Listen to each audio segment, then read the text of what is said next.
Bismillahirrahmanirrahim. Assalamualaikum warahmatullahi wabarakatuh. Alhamdulillah Rabbil alamin. Wassalatu wassalamu ala asyrafil anbiya wal mursalin Nabiina Muhammadin sallallahu alaihi wasallam wa ala alihi wa ashabihi wa man sara ala nahji wa tamassaka bi sunnati rasulih wa sallama tasliman katsira amma ba'du. Ittaqullah haqqa tuqatih wa la tamutunna illa wa antum muslimun.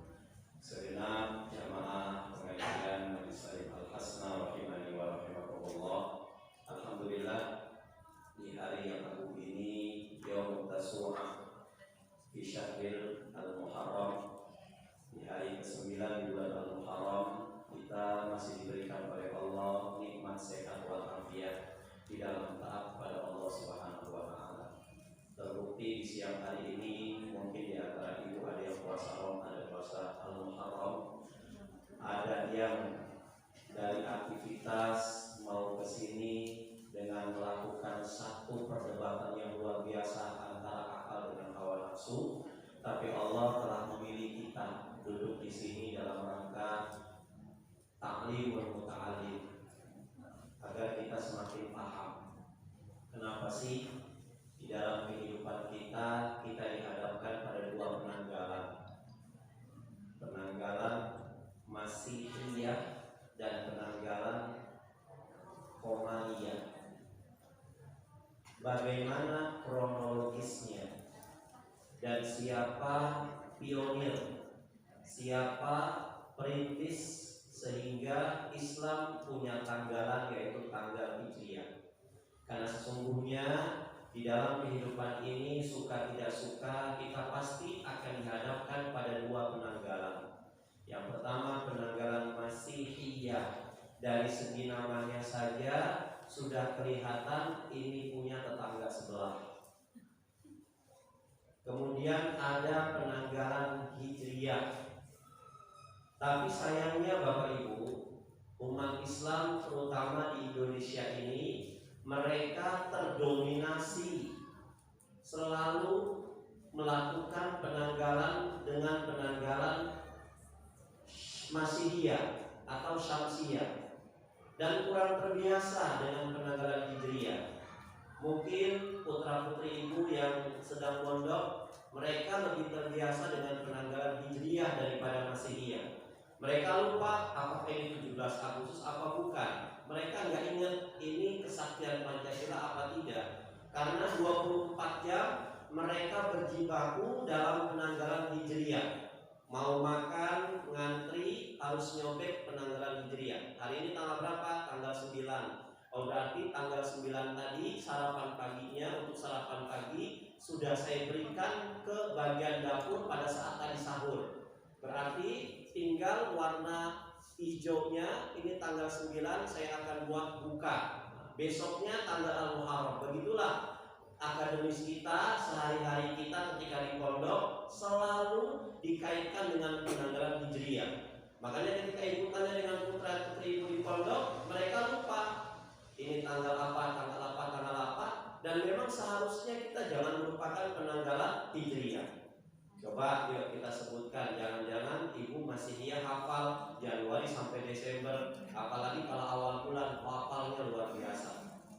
Yuk sama-sama. Bulan pertama namanya apa ibu? Al-Muharram. Yang kedua Safar. Yang ketiga Rabiul Awal. Yang keempat Rabiul Tsani. Yang kelima Jumadal Ula atau Jumadal Awal. Yang keenam Jumadal Akhir atau Jumadal Tsaniyah. Yang ketujuh Rajab. Yang kedelapan Sya'ban. Yang ke-9 Ramadan. Yang habis Ramadan Syawal. Habis Syawal Zulqa'dah atau Zulqi'dah atau orang Jerman Zulqa'dah, ya. Kemudian yang terakhir Zulhijjah. Ibu yang dirahmati oleh Allah Subhanahu wa taala, sebelum kita tahu ternyata Nama-nama dari Al-Muharram sampai Dzulhijjah ini sudah ada sejak zaman jahiliyah. Kenapa Allah abadikan? Ya, kenapa Allah lestarikan nama-nama ini? Padahal ini sudah masuk Islam, sudah masuk zaman Islam. Kenapa Allah abadikan? Karena sesungguhnya dari nama-nama tersebut itu ada kesesuaian. Dari nama-nama yang diambil disesuaikan dengan syariat Islam. Ya, coba Al-Muharram ini dari kata-kata haroma. Kemarin di MT Anissa sudah saya singgung. Ketika kita masuk di Al-Muharram, maka kita akan diingatkan, dikenali dengan istilah Muharram, istilah haram, istilah Al-Muharram. Ini 3 nama yang jelas berbeda artinya. Buat mereka yang sering ngaji, insya Allah paham. Muharram itu apa? Muharram itu segala sesuatu perbuatan yang diharamkan oleh Allah Subhanahu wa ta'ala. Bahasa Arabnya Muharram. Berdusta Muharram, mencaci maki orang Muharram, ngomongin orang Muharram. Perbuatan ngomongin orang, perbuatan mencaci maki orang, perbuatan menggibah orang, perbuatan mengadu domba orang, perbuatan itu disebut muharram, hukumnya haram. Waktu kita ingin meninggalkan perkara-perkara yang diharamkan oleh Allah Subhanahu wa ta'ala, itu nama waktunya adalah Al-Muharram.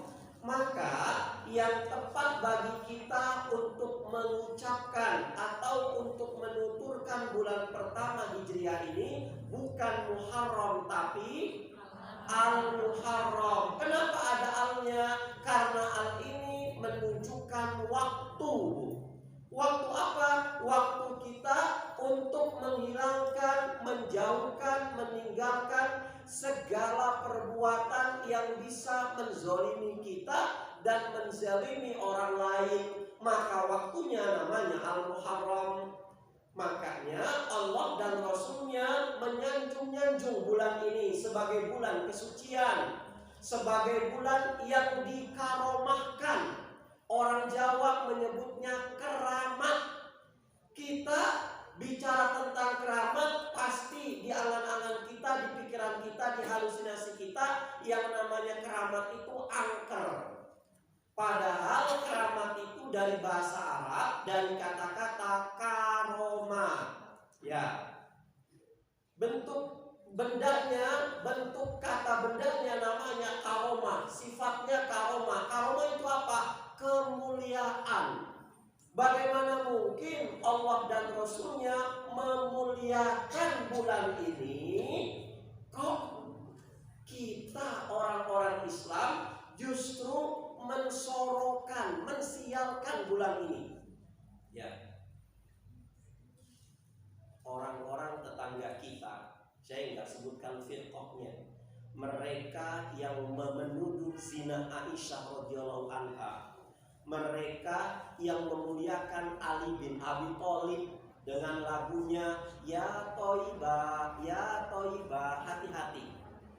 Ya Ali bin Abi Thalib. Karena pada tanggal 1 Asyura Husain itu dipenggal, apa namanya? Dipenggal kepalanya. Maka mereka menjadikan hari Asyura ini sebagai hari berkabung. Kalau berkabung gak pantas kita ada acara seneng-seneng, nikahan, walimahan, supitan anak. Ya, kalau berkabung gak pantas kata mereka kita itu berdandan. Makanya mereka membelepotin, tahu belepotin bu? Membelepotin tubuh mereka dengan kotoran Kiai Slamet di Solo. Itu sebagai tanda apa? Tanda bahwasanya Asyura ini adalah hari berkabung. Maka punten, kalau kita menganggap hari Asyura ini hari berkabung, maka kita sama saja dengan golongan sebelah, Bapak Ibu. Makanya pentingnya ngaji itu seperti ini, biar kita paham. Rasul tuh nggak pernah menuduh zina Aisyah radhiyallahu anha. Bahkan ada keluar hadisul ifki. Ya. Bagaimana jadinya kalau kita sebagai pengikut Rasulullah SAW itu memvonis Abu Bakar Siddiq gila, Umar bin Khattab dungu, Utsman bin Affan itu perampok, mendewa-dewakan Ali bin Abi Thalib. Makanya mereka punya biro travel, tapi ke hajinya bukan ke Mekah, kemana Bu? Ke Iran. Hati-hati, pentingnya ngaji. Loh kenapa? Karena tauhid itu adalah sang kita Bu, bekal kita, amalan kita, jungkir balik di tengah malam 5 waktu yang luar biasa, dari A sampai Z kita beramal soleh, tapi tanpa didasari dengan akidah, sia-sia. Surat Al-Furqan ayat 23. Wa qadimna ila ma 'amilu min 'amalin faja'alnahu haba'an mansura. Al-Furqan ayat 23. Kata Allah, sesungguhnya Islam ini adalah sebuah agama yang dibangun di atas pondasi yang kokoh, di atas pondasi yang kuat. Pondasi itu namanya tauhid. Sehingga tauhid itu merupakan hal yang paling penting dalam melakukan amal soleh Bu. Ibu 5 waktunya keren, puasanya luar biasa, umroh hajinya setiap bulan, setiap tahun. Anak tadi malam lewat alun-alun, lewat pohon beringin, malamnya kejang-kejang. Ibu langsung pikir macam-macam, jangan-jangan kesambet. Yang dicari orang pinter, bukan orang bener. Ada orang pinter, ada orang bener. Orang pinter itu biasanya akademisinya sampai S1, S2, S3, S00. Orang pinter bisa beradab, tapi orang pinter belum tentu bisa berakhlak. Kenapa Ustaz? Karena adab itu sikap moral yang dilahirkan oleh setiap manusia karena dia memiliki pendidikan. Itu adab. Sikap moral yang dilahirkan karena akademisi, karena pendidikan. Tapi bicara akhlak adalah sikap moral yang dilahirkan karena ibadah. Tuh beda. Makanya kenapa banyak orang pinter tapi nggak bener. Disuruh ngurus beras malah nimbun beras. Yang disuruh ngurus laut jadi bajak laut. Yang disuruh ngurus hutan rame-rame jadi orang hutan. Yang disuruh ngurus hukum, bikin hukum seperti pisau. Gimana pisau? Tajamnya cuman ke bawah, ke atas tumpul. Maka saya mau tanya sama ibu nih, mumpung ini bulan Hijriah, bulan kita punya semangat azam, bukan hanya niat. Nawa itu dengan azam tuh beda. Nawa itu cuma niat, tapi dikerjakan atau tidak belum tahu. Tapi kalau azam tuh anak azam, saya azam. Azam itu berarti apa? Di atasnya niat Bu. Di bulan Hijriah ini tanggal 9 Al-Muharram. Saya tanya sama ibu, ibu kepengen punya anak pinter tapi gak bener, apa punya anak bener walaupun gak pinter? Idealnya Ustaz, kalau milih itu jangan susah-susah. Kami ini masih nalar Ustaz, masih sehat, masih berakal. Jangankan kami yang orang soleha, amin. Orang yang orang salahah saja kepengen anaknya itu pinter dan benar Bu. Perampok kepengen anaknya bukan perampok. Walaupun kalau di mana-mana sering terjadi Bu, kalau bapaknya kalong pasti anaknya kampret. Bapaknya nyolong, anaknya nyopet Bu. Nggak ada perampok itu ya Allah. Mudah-mudahan anak saya bisa meneruskan aktivitas saya. Enggak. Doanya tuh benar mereka, Masya Allah. Makanya penting orang tua itu sebelum kita itu menelaah kurikulum saat ini yang berbagai macam kurikulum, maka tanamkan dalam diri kita 2 kriteria pendidikan yang sering kita lupakan. Apa Ustadz? Yang pertama doa, yang kedua keteladananmu. Nanti kita akan bahas ini. Kita al-muharram dulu dengan mitos-mitosnya. Nantinya remeh ke pendidikan. Ya. Saya sambung lagi.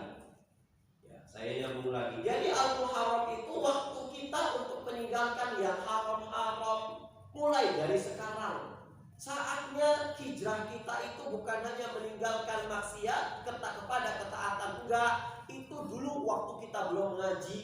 Sekarang hijrahnya kita bagaimana ibadah yang kita kerjakan tahun lalu itu, tahun sekarang harus lebih baik daripada tahun lalu. Karena konsep orang-orang yang ngaji itu udkhulu fisilmi kafah, masuklah kamu ke dalam Islam secara kafah, secara totalitas.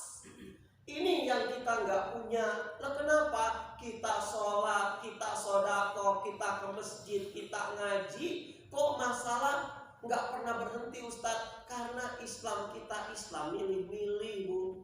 Sejak kapan agama Islam itu sebagai barang dagangan? Kalau suka kita ambil, nggak suka kita tinggalkan. Enggak.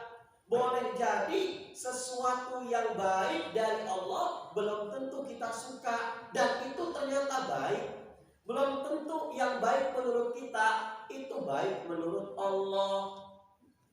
Maka puncaknya kenikmatan seseorang itu apa? Pada saat dia menuju kepada keduniaan, sudah berikhtiar dia mencari dunia itu, tapi ternyata dia gak dapat dunia itu. Ini daripada puncak kenikmatan. Loh kok puncak kenikmatan Ustaz? Berarti itu jalan yang tidak baik buat kamu, kata Allah. Allah itu maha tahu dari segalanya. Kita menganggap ini baik, kata Allah enggak. Makanya Allah berbagai macam cara agar kita tidak mendapatkan si A, agar kita tidak mendapatkan si B. Maka di bulan Al-Muharram ini awal kita betul-betul hijrah. Nah, kalau di bulan Al-Muharram ini dosa-dosa kita sudah Allah ampuni. Dengan cara apa Ustaz? Kok gampang sekali dosa Allah ampuni? Dengan cara puasa Asyura, kafarasana. Allah akan, kata Rasulullah, Allah akan menghapuskan dosa-dosa kita yang lalu. Keluar dari Al-Muharram, maka kita tidak memiliki dosa. Nol, bahasa Arabnya itu sifrun. Kalau kondisi seseorang tidak punya dosa, namanya sofar. Ada kaitannya dengan syariat Islam. Kenapa Al-Muharram ini dikatakan Syahrullah? Imam Suyuti mengatakan dulu Al-Muharram ini namanya bukan Al-Muharram, tapi namanya Sofar awal. Datang Islam, Allah merubah Sofar awal menjadi Al-Muharram. Maka ini awal terbaik buat Anda, kata Allah. Yuk sama-sama kita meninggalkan segala sesuatu yang bisa membinasakan kita, baik membinasakan diri kita maupun membinasakan pahala kita. Orang yang meninggalkan Al-Muharram dengan kebaikan, ngaji Qur'annya bertambah, kajiannya meningkat, sedekahnya meningkat, maka baluti semua amalan kita itu dengan selalu husnuzon kepada Allah Subhanahu wa Ta'ala. Masuk kita di bulan Safar, maka dosa-dosa kita nol lagi. Kalau dosanya nol, ini ada gelas, misalkan ini gelas atau botol. Botol itu isinya sesuatu yang kotor. Kita ingin membersihkan botol itu, maka yang di dalam itu kita keluarkan. Maka ketika kita keluarkan, kita posisi di bulan Al-Muharram. Pada saat kita sudah masuk Safar, itu ternyata botolnya sudah tidak ada isinya. Kita isi di bulan apa? Rabi', artinya bulan untuk menuai, bulan untuk semi, bulan untuk menanam. Rabi' itu. Orang kalau sudah kosong dosa-dosanya, pasti bawaan ibadah tuh enak, Bu. Orang kalau sudah kosong dosa-dosanya, ngelihat istrinya itu, ya Allah, istriku makin kesini makin cantik. Ibu ketika dosa-dosa ibu hilang, ngelihat suami itu Masya Allah awal bulan ganteng, bukan awal bulan pun ganteng. Karena memang Allah akan menutupi kenikmatan kalau dalam diri kita itu ada dosa. Ra'aitu dzunuba wal ma'asi mana'atni anil ta'ah, kata ulama. Aku tuh kalau melihat dosa dan kesalahan, tidak ada spesial dari keduanya kecuali keduanya itu menghambat aku untuk berbuat ketaatan. Tadi malam kok bisa kebablasan bangun malamnya, kok bisa kebablasan sholat subuhnya, kok bisa kebablasan duhanya. Ini ada apa? Introspeksi diri kita. Karena rumusnya satu kemaksiatan yang kita lakukan akan mengurangi satu kenikmatan kita beribadah. Ibu mungkin pernah ngalamin ada satu sesi di mana saya baca Quran, Ustaz, ya Allah pikiran itu nyaman, tenang, gak terburu-buru, makin mau bacanya makin banyak. Tapi ada satu sisi, jangankan baca Quran, ngebuka saja malas. Ya, jadi tanyakan pada diri kita sendiri, orang-orang yang sudah memiliki tingkatan khususan kepada Allah, dia selalu akan mengaitkan semua peristiwa yang tidak enak itu dengan kesalahan-kesalahan dia. Ya Allah, ini kenapa kok seperti ini? Ya Allah, saya sudah sekolahkan anak saya ke sekolah-sekolah Islam yang mahal, yang elit di Wonosobo. Lulusannya hafal Quran, lulusannya cerdas semuanya. Kok anak saya baca Quran saja nggak bisa, padahal sudah kelas 4. Uang sudah saya keluarkan puluhan juta. Kalau orang nggak punya iman, dia datang ke kepala sekolahnya. Pak, ini gimana? Saya sudah bayar kok anak saya nggak bisa baca Quran? Tapi tolong tanyakan pada diri kita sendiri, Bu.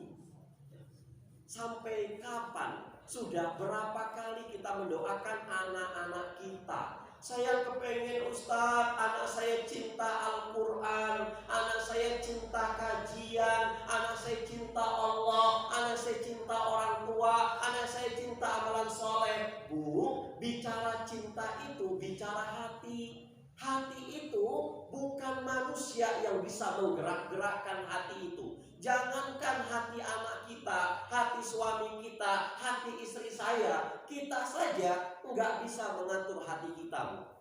Ini jam 1:30. Nanti asar kita belum tahu apakah nanti waktu asar kita senang, apa sedih, apa dua-duanya kita nggak tahu. Apalagi kita ingin mengatur hati kita. Masa depan anak-anak kita itu bukan di tangan kita sebenarnya. Di tangan siapa? Di tangan Allah. Maka kalau Anda kepengen anaknya itu cinta Quran, minta kepada zat yang menggenggam hati anak-anak kita. Rasul mengatakan inna quluba bani Adam baina isba'aini min asabi'ir rahman yusarrifu haitsu yasa. Sesungguhnya hati anak-anak Adam itu, hatinya anak-anak kita, hatinya suami kita, hatinya istri saya itu dalam jari jemarinya Allah Subhanahu wa taala. Yusarrifu haitsu yasha. Allah yang memiliki Allah yang memiliki kekuasaan untuk memalingkan, membolak-balikan hati manusia.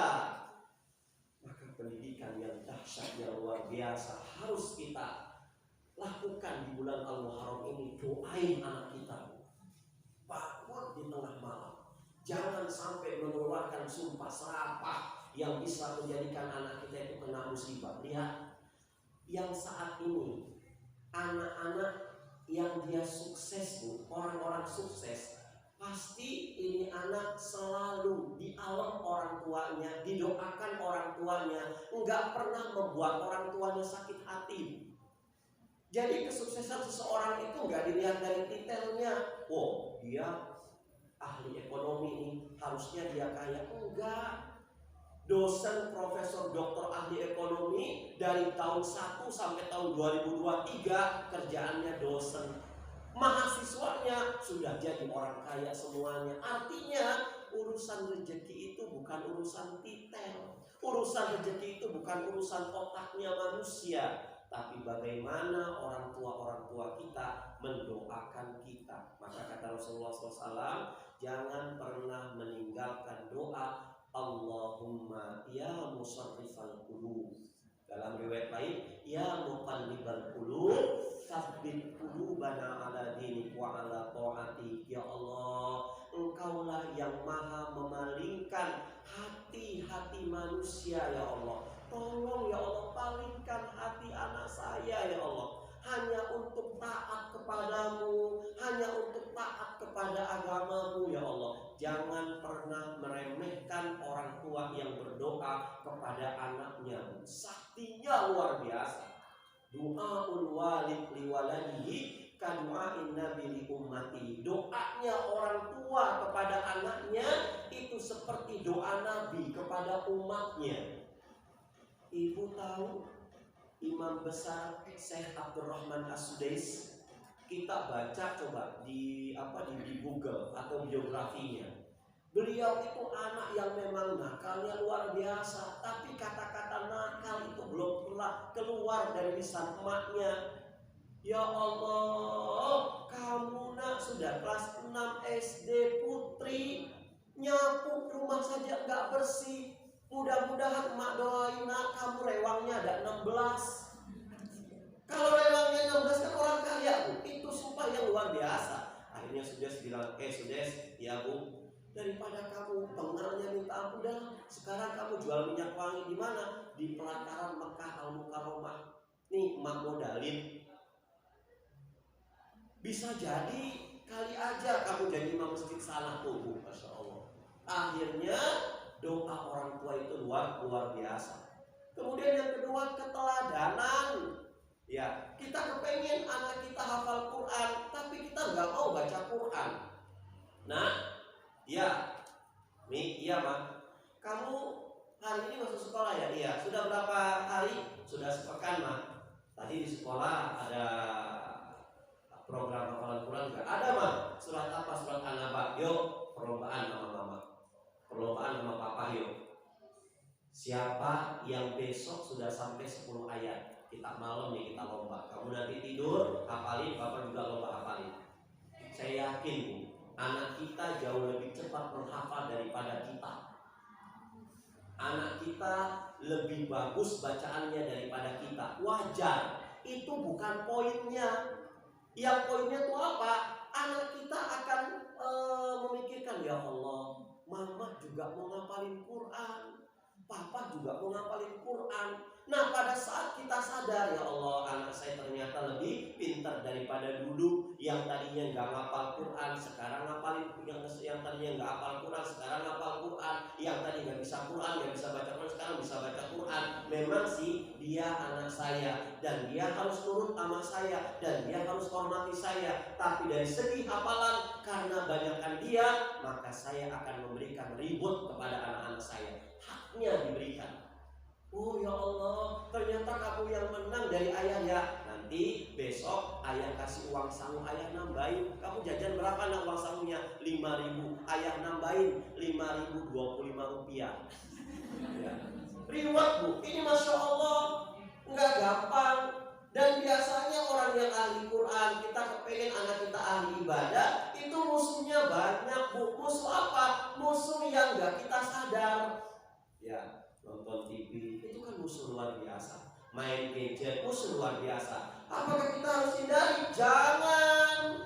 TV itu teknologi nggak punya salah. Handphone itu teknologi nggak punya salah dia. Yang salah itu apa? Kita. Ketika ada teknologi, kita punya peran. Boleh kamu nonton TV, nah, cuman waktu-waktu sholat dan waktu PR kamu masih ada, jangan pernah nonton TV. Akui. Saya pernah cerita ya, bagaimana ada seorang kiai besar di satu kampung itu melarang keras anaknya nonton TV, melarang keras anaknya main handphone. Jangankan main handphone, dibeli juga nggak bisa. Akhirnya kalau ini ayah si kiainya ini Senin sampai Jumat di luar, anaknya senang. Alhamdulillah bapak nggak ada di rumah. Tapi Sabtu Ahad ketika bapaknya ada di rumah, ini anak nggak senang. Ketika Senin sampai Jumat ada bapaknya, dia anak keluar. rumah tetangganya. Sampai rumah tetangganya ada TV, itu ada bapaknya, boleh lihat TV. Bapak tetangganya bilang, anak-anak silakan kamu nonton TV, tapi sebentar lagi waktu asar, nanti TV-nya matiin ya, sholat asar. Iya Pak. Akhirnya ini anak kiai mendapatkan figur ayah yang bagus dari siapa? Bukan ayah kandungnya, tapi ayah tetangganya. Lantaran ini nggak boleh, ini nggak boleh, ini nggak boleh. Sebilah pisau kalau dipegang sama orang-orang yang punya iman, paling fungsinya cuma buat motong cabai, motong kol, motong ayam. Tapi kalau sebilah pisau dipegang sama orang-orang yang nggak punya iman, bukan hanya sekerat daging, bukan hanya sekerat cabai, bukan hanya setangkai cabai, leher bapaknya digorok dua mana. Keteladanan itu perlu.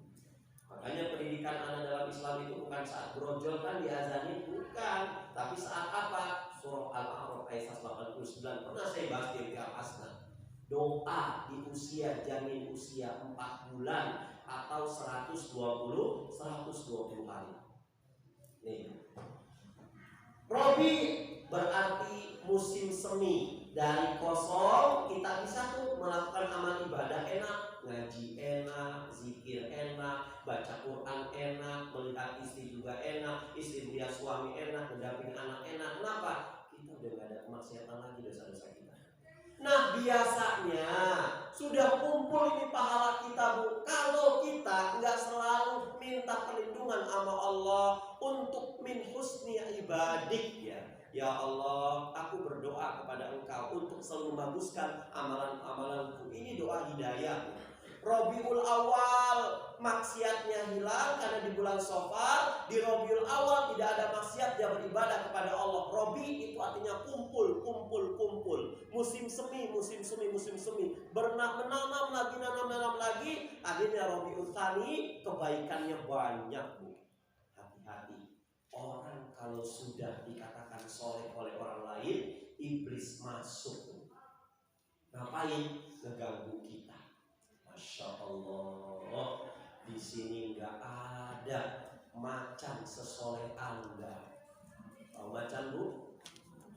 Macan sesoleh Anda tuh nggak ada di sini. Anda sudah cantik, sudah mapan, tapi mau pergi ke pengajian, nggak kayak tetangga sebelah, jelek, nggak mau ke pengajian. Ibu bilang, iya ya tuh. Akhirnya masuk Jumada, bulan kehancuran, bulan gugur Jumada itu. Dari semi banyak tanaman, hiasan segala macam, kita Jumada. Jumada itu sombong ya. Bulannya musim kemarau punten, bukan gugur, kemarau. Pada saat kemarau itu kita muncul riaknya kita. Enggak mendekatkan diri kepada Allah. Dari Jumada Ula tambah Jumada Saniyah. Akhirnya Rojab. Apa Rojab? Berguguranlah semua amal kebaikan kita. Kita sedih lagi ya Allah. Sedih kita. Perlu yang namanya air. Sya'ban adalah satu kondisi zaman ketika Jumada musim kemarau, Rojab musim berguguran, semuanya pada gugur. Maka biasanya orang-orang Arab itu selalu mencari air Bu di bulan Sya'ban. Makanya Sya'ban itu berkaitan dengan air. Dan air itu berkaitan dengan sifat-sifat positif. Masuk bulan Sya'ban, kita perbanyak istighfar, astagfirullahaladzim, ya Allah. Kok kemarin aku ibadah enak, ngaji itu nggak berasa gresek, pantat nggak gatal panas. Tapi sekarang kok baru setengah jam sudah berasa gresek. Ini kenapa ya Allah? Kok kemarin kalau setiap Jumat berkat saya nomor dulu nggak pernah ditinggal. Kok sekarang ini kenapa? Istighfar, astagfirullahaladzim. Nggak ada satu tokoh manusia, ini istighfar kita kepada Allah. Nah ketika kita istighfar, baru Allah bukakan hati kita Bu. Kan kita sifat iri, sifat dengki sama orang karena kita dosa semuanya. Maka di bulan Ramadan dibakar dosa-dosa itu. Ramadan artinya pembakaran ya. Ramadan membakar, semua dosa-dosa kita sudah terbakar, kosong lagi dosa-dosa kita, maka masuk bulan Syawal, peningkatan ibadah. Ditambah lagi bulan Zulqa'dah. Ketika bulan Syawal itu biasanya masyarakat Arab itu bersiap-siap untuk melakukan haji, Bu. Ya, peningkatan ibadah, ditingkatkan ibadah dirinya itu. Nah, kemudian setelah itu baru mereka Zulqa'dah, mereka menetap di kota Mekah santai-santai untuk penyempurnaan ibadah selanjutnya, yaitu melakukan ibadah haji. Maka semua nama-nama bulan dari Al-Muharram sampai Dzulhijjah ini ada kaitannya dengan nilai-nilai Islam. Makanya para ulama, Allah membuat satu tahun semuanya 12 bulan. Bulan pertama bulan mulia dibuka dengan bulan mulia, ditutup dengan bulan mulia. Terus gimana Ustaz? Kok bisa-bisanya ada penanggalan Hijriyah? Ini ceritanya gimana Ustaz? Ini ceritanya. Ada seorang gubernur di Basrah. Basrah itu satu provinsi. Sekarang itu ibu kotanya Irak, Bu, ya, Baghdad. Ya. Dulu itu Islam itu memiliki 3/4 wilayah kekuasaan. Yang sekarang negara, dulu zamannya Khalifah, zamannya Rasulullah itu provinsi, Bu. Irak itu sekarang negara, dulu provinsi. Ya, Damaskus itu sekarang negara, dulu itu provinsi. Yaman itu sekarang negara, dulu provinsi. Ada gubernur Basrah namanya Abu Musa al-Asy'ari. Abu Musa al-Asy'ari itu dia sebagai seorang gubernur selalu menunggu info-info kenegaraan dari khalifah. Siapa khalifah saat itu? Umar bin Khattab. Tinggalnya di mana? Di Madinah, Bu. Dari Madinah kalau mau ngirim info ke Basrah, sekarang kan sudah ada telekonferensi, ya Bu, sudah ada WhatsApp, dulu ada namanya Telegram. Dulu itu nggak ada surat, nggak ada teknologi, yang ada surat menyurat. Kantor pos masih sepi dulu. Akhirnya kurirnya itu dari Madinah ke Basrah, dari Madinah ke Yaman, dari Madinah ke Irak, dari Madinah ke Mesir. Mereka naik onta, ada yang naik kuda. Nah, kan perjalanannya jauh kan, dari Madinah ke ini, ke ini, ke ini. Akhirnya suratnya itu numpuk di mejanya Abu Musa al-Asy'ari. Dibuka satu persatu, ya Allah, ini dari Pak Presiden, infonya harus kerja bakti, harus ada dawis PKK, ya Bu, harus ini segala macam. Ini kapan saya harus menjalankan? Ada bulannya, tapi nggak ada tanggalnya. Innahu ya'tina kutuban, ya, innahu ya'tina kutuban, fala nadri falaisa lahu tarikh. Sesungguhnya telah datang surat-surat dari presiden, dari Khalifah Umar bin Khattab kepada saya, tumpukan-tumpukan surat, tapi saya nggak tahu ini yang mana yang harus saya jalankan. Kata Abu Musa al-Asy'ari, qad qara'na kitaban mahallahu sya'ban. Aku pernah membaca satu kitab, satu surat dari Amirul Mukminin Umar bin Khattab, ada bulannya bulan Sya'ban. Fala nadri min ayyamin na'mal, tapi saya nggak tahu ini harinya hari apa, tanggal berapa. Bulan Sya'ban ahwaladzi fihi na'mal amil madhi. Ini bulan Sya'ban kapan? Apa tahun ini? Apa tahun yang kemarin? Akhirnya pusing cara mengerjakannya gimana, nggak ada tanggalnya. Jangan-jangan saya mengerjakan ini ternyata ini lebih dulu datang suratnya. Maka beliau WA Umar bin Khattab, kasih kamu Umar, ya ada apa gubernur? Gini Pak Presiden, saya ini mewakili gubernur Islam. Ketika saya mendapatkan kabar dari panjenengan, kami nggak tahu yang mana yang harus kami lakukan. Bulannya ada, tapi tanggalnya nggak ada. Terus gimana? Tolong dong rapatkan di Istana Pusat untuk penentuan penanggalan Hijriyah. Akhirnya kumpul. Jadi asal mulanya kronologisnya Abu Musa al-Asy'ari. meminta kepada Umar bin Khattab untuk membuat penanggalan Islam. Ngumpul semua. Ada Utsman bin Affan, ada Ali bin Abi Thalib. Rasulullah nggak ada, sudah meninggal, kan?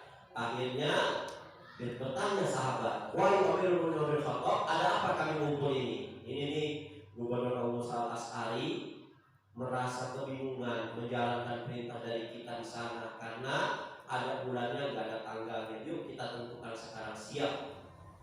Akhirnya ada ide nggak dari mana kita mulai penanggalan? Saya begini, gimana kalau penanggalan kita itu mengacu kepada penanggalan yang sudah ada? Maksudnya penanggalan orang-orang Romawi. Iya, ya sudah, saya tampung.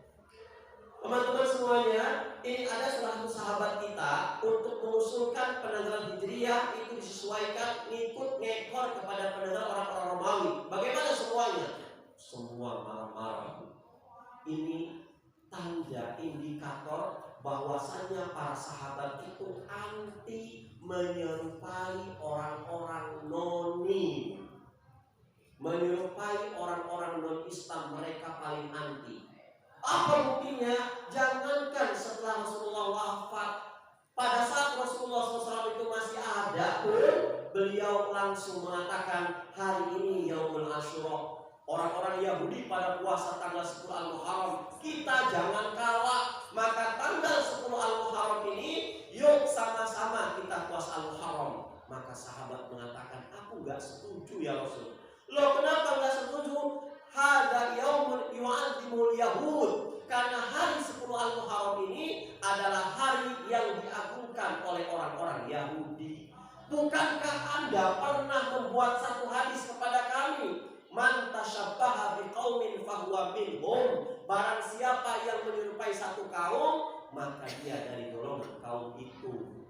Makanya adanya syariat Islam untuk menghapus dan menyelisihi syariat-syariat sebelumnya. Ada buku kitab Iqtidha ila Shiratal Mustaqim. Ibnu Qayyim al-Jauziyah mengatakan datangnya syariat Islam itu untuk tidak sama dengan syariat yang sudah ada. Orang Yahudi itu selalu dia ngerok jambangnya dia. Maka Islam melarang, memakruhkan umatnya ngerok jambangnya. Orang Nasrani kalau sholat di gereja, kalau sholat dia nggak mau pakai alas kaki, Bu. Ya. Tapi orang Islam untuk menyelisihi ibadah mereka, kita dibolehkan untuk sholat pakai alas kaki. Namanya mashul khufain. Yang penting sudah ada syarat-syarat tertentu selama 3 hari perjalanan. Dulu itu Pak ada sepatu kayak orang kungfu, Bu. Sepatu talinya sampai ke lutut. Kalau setiap sholat kita harus buka dulu, repot. Ibu juga seperti itu, nggak kenapa-napa. Yang penting sepatunya itu tidak ada najisnya.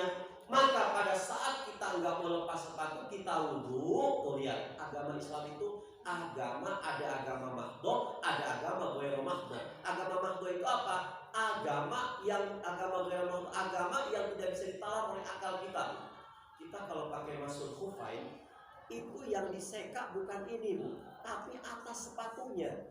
Ambil wudhu nih ya, kaki kan kita cuci. Kalau sepatu enggak, kita enggak semburkan air, tapi tinggal ambil air, kita cipratkan, yang dilap itu atas sepatunya.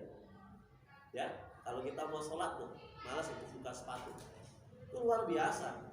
Terus ada hadis yang mengatakan ibu-ibu semuanya, kalau memang sudah total syar'i, Anda kemana-mana di jalan gak kenapa-napa, cari gamis yang sampai nyapu jalanan. Akal bicara. Kalau seandainya Ustaz gamis kami nyapu jalanan, sholat kotor. Tidak, karena Rasul mengatakan pada saat Anda melangkah kaki Anda kena kotoran, maka kaki kirinya yang akan membersihkannya. Gak nalar sama akal.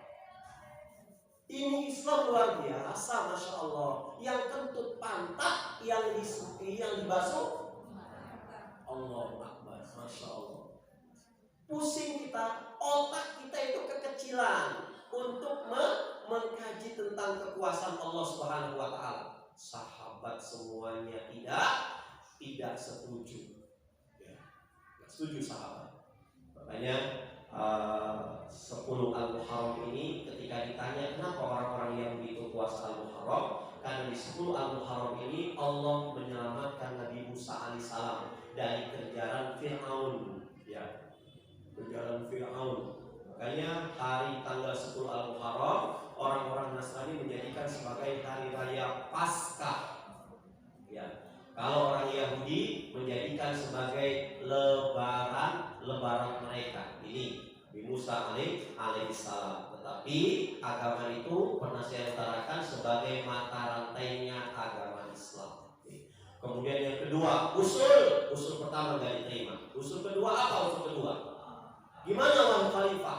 Kalau penanggalan Hijriah itu disesuaikan dengan tanggal lahirnya Rasulullah SAW. Ali bin Abi Thalib bahwa sampai detik ini sejarawan juga berselisih pendapat. Ada yang mengatakan Rasulullah itu lahir di tanggal 12 Rabiul Awal, ada yang mengatakan 9 Rabiul Awal, ada yang bilang 10 Rabiul Awal. Akhirnya sejarawan memiliki kesimpulan Rasul itu dilahirkan di antara tanggal 9 sampai tanggal 12. Masing-masing insya Allah punya pendapatnya masing-masing. Akhirnya keputusan dari Umar bin Khattab bahwasannya Hijriah itu kita mulai dari pada saat hijrahnya Rasulullah SAW. Jadi hijrah zamannya Rasul itu 3. Cuman Rasul nggak ikut hijrah saat itu. Hijrah pertama ke Ethiopia.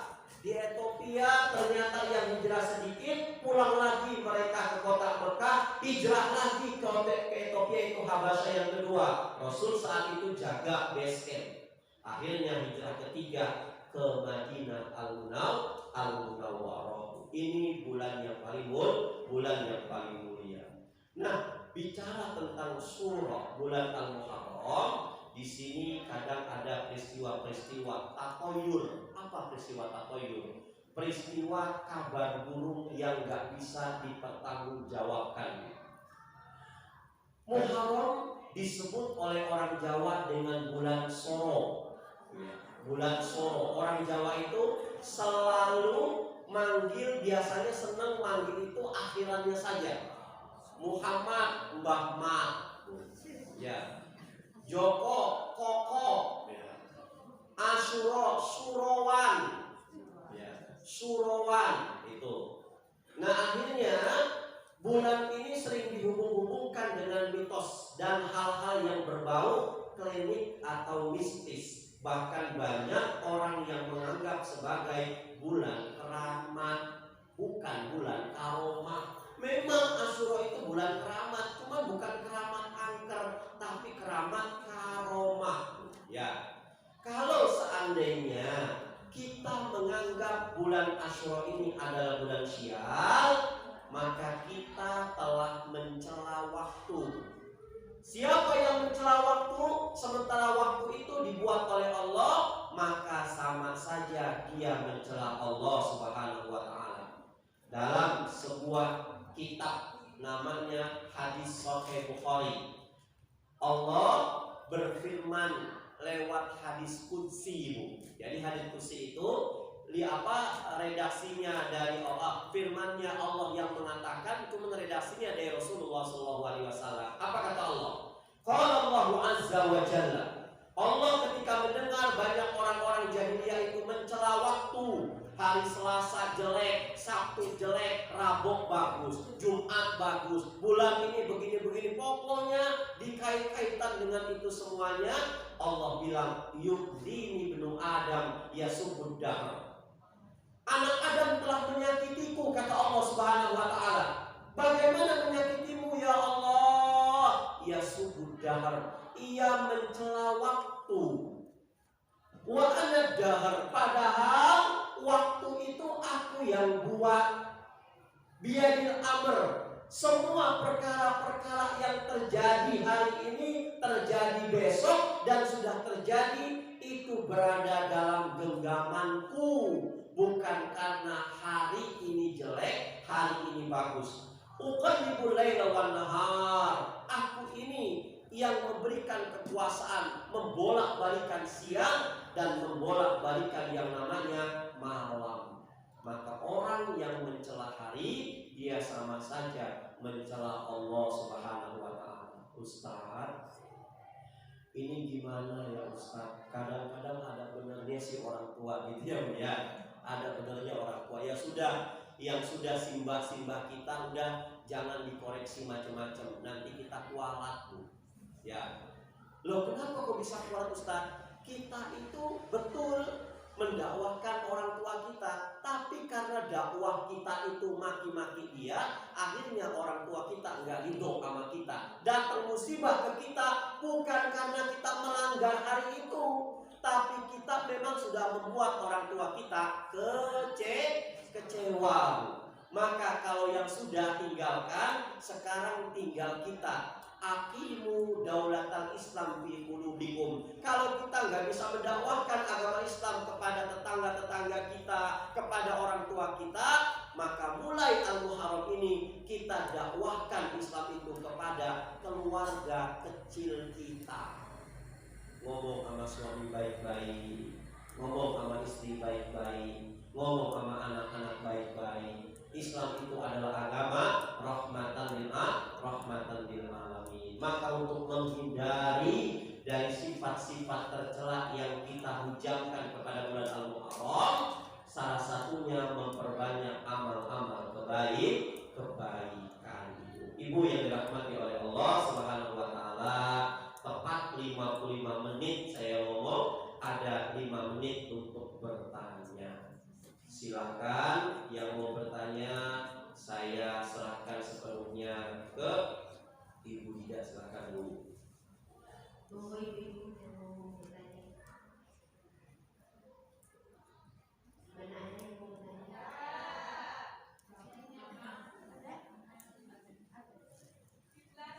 Oh iya.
Sudah Bu?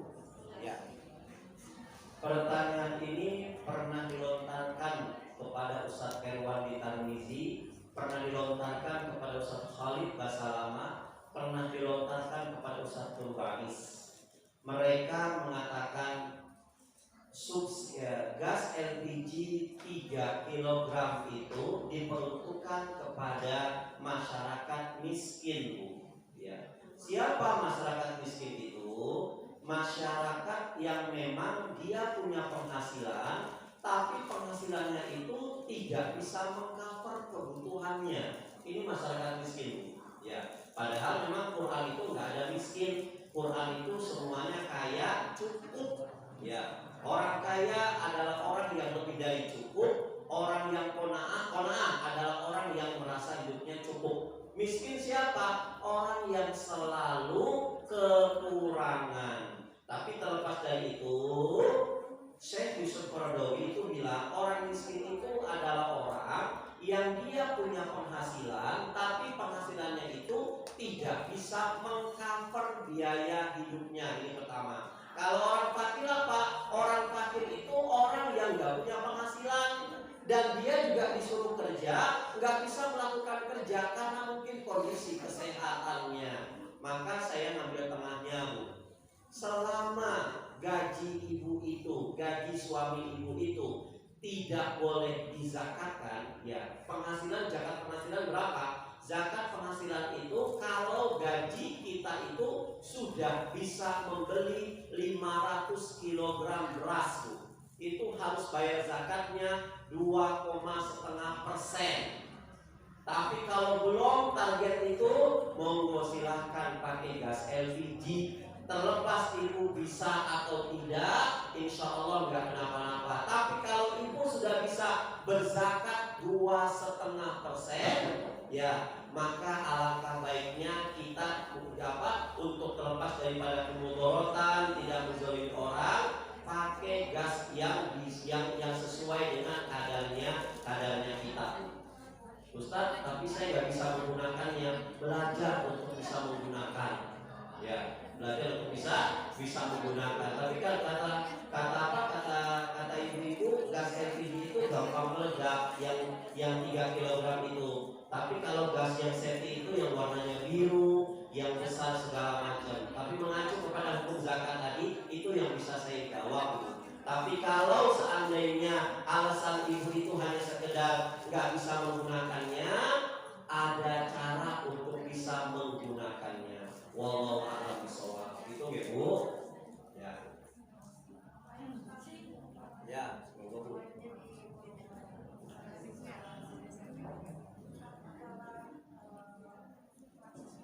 Masalah? Ya.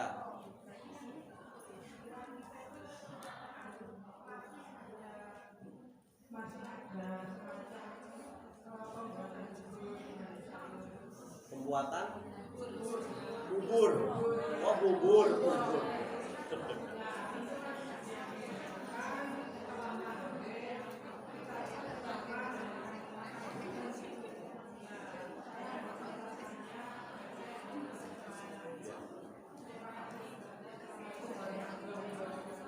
Waalaikumsalam warahmatullahi wabarakatuh. Tadi surat Al-Furqan ayat 23. Wa qadimna ila ma 'amilu min 'amalin faja'alnahu haba'an manthura. Nanti di hari kiamat ada orang-orang yang dipanggil oleh Allah Subhanahu wa taala untuk menyebutkan amalan-amalan kebaikan-kebaikan mereka yang pernah dia kerjakan. Tapi sayangnya dia mengerjakan amal kebaikan itu tidak didasari dengan tauhid, maka amal kebaikan itu haba'an manthura, seperti debu yang bertebaran tidak punya nilainya. Artinya apa? Kalau di tanggal 10 Al-Muharram ini ibu selalu buat bubur dengan niat sedekah, tapi dikaitkan dengan 10 Asyura, maka sedekah ibu tertolak. Ya Bu, tertolak. Kalau memang Ustadz ini bukan tradisi Ustadz, saya insya Allah mau mengistiqomahkan membuat bubur setiap bulan, enggak Asyura saja Ustadz. Boleh enggak? Malah ini lebih baik. Jadi kalau kita memang niat sedekah, maka buat bubur putih, bubur merah, bubur pink, enggak melihat Asyuranya, Bu, ya. Tapi Ustaz, saya nggak enak untuk menghantam tradisi. Iya memang, saya nggak bicara untuk menghilangkan tradisi, enggak. Tapi bagaimana tradisi yang sudah ada itu diselimuti dengan nilai-nilai Islam. Bukankah bicara tradisi itu Bu sudah ada sejak zamannya Sunan Kalijaga, ya kan? Ada kata-kata apem itu apa? Dari kata-kata afuun, artinya maaf. Biasanya kue apem ini di daerah Tasikmalaya, di kampung bapak saya, itu disediakan setiap halal bihalal, dicocol sama sirup cap bango warna merah. Ya, setelah halal bihalal minta maaf, seakan-akan disimbolkan dengan kue apem dari Sunan Kalijaga, Bu. Sunan Kalijaga itu ketika masuk ke Babat Tanah Jawa ini mengajarkan kalimat tauhid. Dulu orang-orang ke Babat Tanah Jawa, dia tuh kalau zikirnya orang-orang Hindu. Oh, mana si mau? Oh, nggak tahu artinya apa itu. Sunan Kalijaga datang, yuk biar enak ikutin la ilaha illallah, la ilaha illallah. Tapi sebelum masuk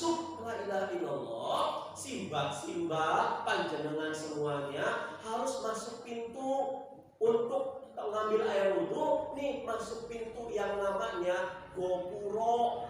Orang Jawa nggak belajar Quran, dia nyebut gopuro, gapuraku. Gopuro artinya pengampunan. Gimana cara bacanya Pak Sunan? Syahadat dulu, syahadatain, nopo sekatenan. Syahadatain Mbak, oh nopo sekatenan, nggak bisa nyebut syahadatain Bu. Akhirnya sekatenan, maka wajar. Sunan Kalijaga itu nggak ngegubris semua tradisi, tapi memasukkan tradisi yang sudah ada. Yang penting si Mbah sudah masuk pintu pengampunan, berada dalam Masjid Sunan Kudus ini. Mari sama-sama tinggalkan segala sesembahan kecuali hanya kepada Allah. Niki namane Patruk Masiwallah. Nopo Mbak? Petruk. Fatruk masih Allah, tinggalkan segala sembahan kecuali hanya kepada Allah. Nopo Petruk, akhirnya sampai sekarang Petruk. Sudah syahadatain sudah, maka yang kedua untuk muamalah sama Allah, dijadikan tauhid Anda seperti simarun. Simar, nopo Mbak? Semar. Simar itu apa? Paku. Paku itu kalau punya pendirian yang kuat tentang tauhid, semakin paku itu lurus, banyak orang yang gak seneng sama kita, semakin dipaku. Paku lagi. Tapi kalau paku sudah bengkok, maka yang ngumpulnya itu berhenti. Maka tauhid yang kedua setelah Petruk, yang kedua adalah simarun. Ini muamalah sama Allah. Muamalah sama Allah. Yang kedua, yang selanjutnya muamalah sama Anas itu apa? Anda sudah berbakti ke Allah, sholatnya cakep, sholatnya luar biasa. Maka yang kedua, Anda harus bersosialisasi. Itu namanya qarin. Mereka nggak bisa nyebut qarin, jadi gareng. Ya, qarin itu dari kata-kata kormun, artinya melekat. Qarin artinya close friend, punya sosial. Ya, teman-teman kita. Islam itu harus eksklusif, jangan inklusif. Semua saudara kita. Ada orang yang jenggot, assalamualaikum. Ada yang cingkrang, assalamualaikum. Ada yang metal, assalamualaikum. Selama dia itu orang Islam, bukan salam, tapi assalamualaikum. Setelah kamu nanti bersosialisasi, kamu pasti dibenturkan dengan banyak sekali peristiwa-peristiwa yang membuat kamu tergelincir dalam kemungkaran. Maka kamu harus berontak dengan kemungkaran itu. Berontak bahasa Arabnya bangong. Simbah ngantuk, mau Mbak? Bagong. Ya. Berontak apa? Berontak dengan kemungkaran. Enggak benci orangnya, tapi benci dengan sikapnya. Ustadz, saya enggak berani untuk memberantas kemungkaran. Minimal tanamkan rasa benci dengan kemungkaran itu. Kalau Petruk, Semar, Gareng, dan Bagong ini sudah ada dalam diri kita, maka kita akan masuk ke dalam fid dunya hasanah wa fil akhirati hasanah. Ini kita bilang ke anak-anak kita bahwasanya Petruk, Gareng, Romo, Semar, Bagong itu bukan dayang-dayang bidadari di surga, tapi ini filosofi Islam yang pernah dicetuskan oleh Sunan Kalijaga. Ya, Ibu ya. Yen wis titi wacine, Sunan Kalijaga tuh bilang. Ya. Wong wadon ilang kuringe apa? Wirange, pasar ilang kumandange. Kemudian apa lagi? Laut hilang kedalamannya, enggal topo lelono, jelojok deso, pamat, patang sasi, melangkori. Sunan Kalijaga tuh. Saya punya bukunya di rumah itu. Saya bilang Sunan Kalijaga bener apa enggak sih mengajarkan tauhid? Masa Sunan yang ahli Al-Quran, ahli hadis itu bertapa sampai tahun-tahunan nunggu tongkatnya Sunan Bonang sampai lumutan? Ternyata salah Bu. Itu kejawennya Darmo Gandul yang disusupin semuanya ya Bu. Ini ya Bu, niatkan semata-mata karena Allah. Kalau Asyura kita bikin bubur hitam merah, bubur putih merah, maka bulan-bulan yang lain juga kita bikin bubur merah. Wallahu a'lam bishawab. Sudah jam 2:10 menit. Satu lagi ya. Assalamualaikum warahmatullahi wabarakatuh. Waalaikumsalam.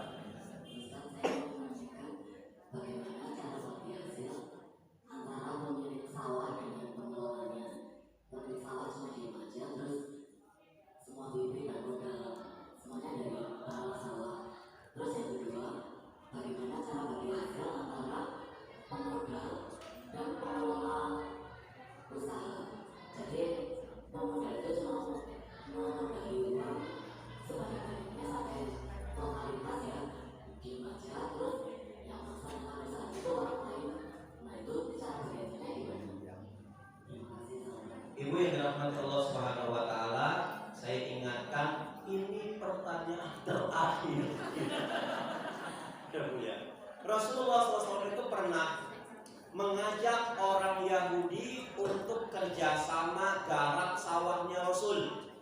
Kata Rasulullah, wah Yahudi kita kerjasama. Dalam akidah kita beda, tapi insya Allah kemanusiaan insya Allah kita nggak beda. Ya, kata Rasulullah SAW, ini saya punya tanah pekarangan, silahkan Anda garap.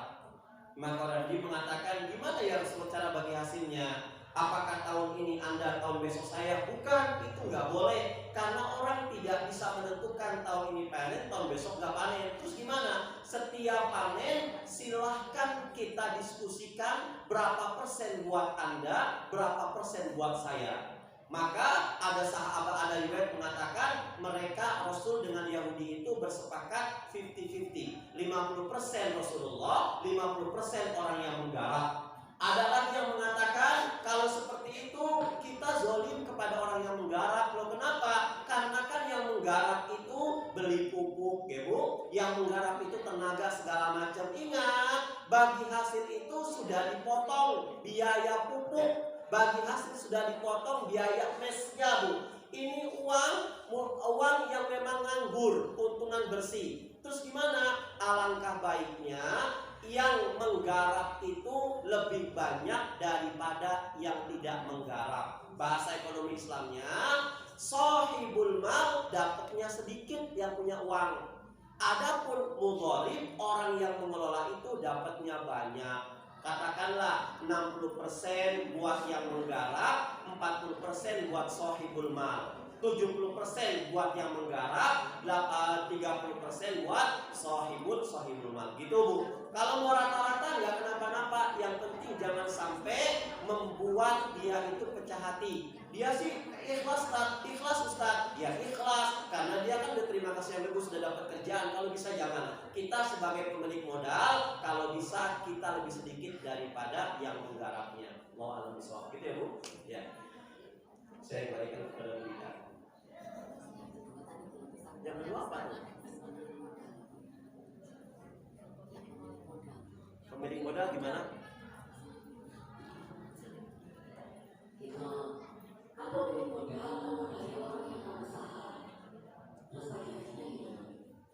Ibu pemilik modal mau ngasih usaha ke saya, bagi hasilnya gimana? Iya, seperti itu yang tadi.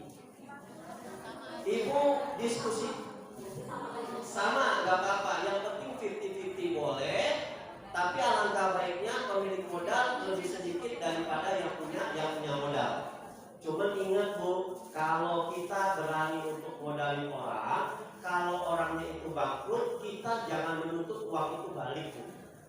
Haram, dosa kalau gitu, ya kan? Loh kenapa Ustaz? Kalau untung kan ibu dikasih, kalau rugi kenapa ibu nggak mau tahu? Makanya hati-hati. Kalau kita minjemin uang untuk modal orang, kita konsekuensinya nggak dapat keuntungan. Tapi bagaimanapun bangkrutnya orang itu, uangnya harus balik. Ya, tapi kalau kita nanam saham di orang 100 juta, orang itu ternyata untung, kita dapat bagi hasil. Tapi orang itu bangkrut, kita nggak boleh nuntut orang itu. Makanya boleh bagi pemilik modal untuk mengambil boros jaminan pengelolanya supaya dia betul-betul mengelola. Kalau seandainya hancur kebangkrutan ini lantaran karena human error, dia teledor segala macam, itu kita bisa minta balikin modal kita. Atau kalau dia nggak mampu, kita sama-sama menjual jaminannya. Tapi kalau seandainya terjadinya kebangkrutan karena sunnatullah, banjir, apalagi gunung meletus, gempa, bangkrut semua, maka kita win-win solution sudah, yang bangkrut sudah, yang penting kita sudahkan. Ustadz, kalau perjanjian kerja 2 tahun, selama 2 tahun untung Ustadz, ya sudah, selama 2 tahun untung, hasil keuntungan pemberian keuntungan di tahun terakhir, ibu dapat 2, dapat keuntungannya dan modal juga balik karena lagi untung. Gitu ya Bu? Ya, Allah alam bisawab. Terima kasih.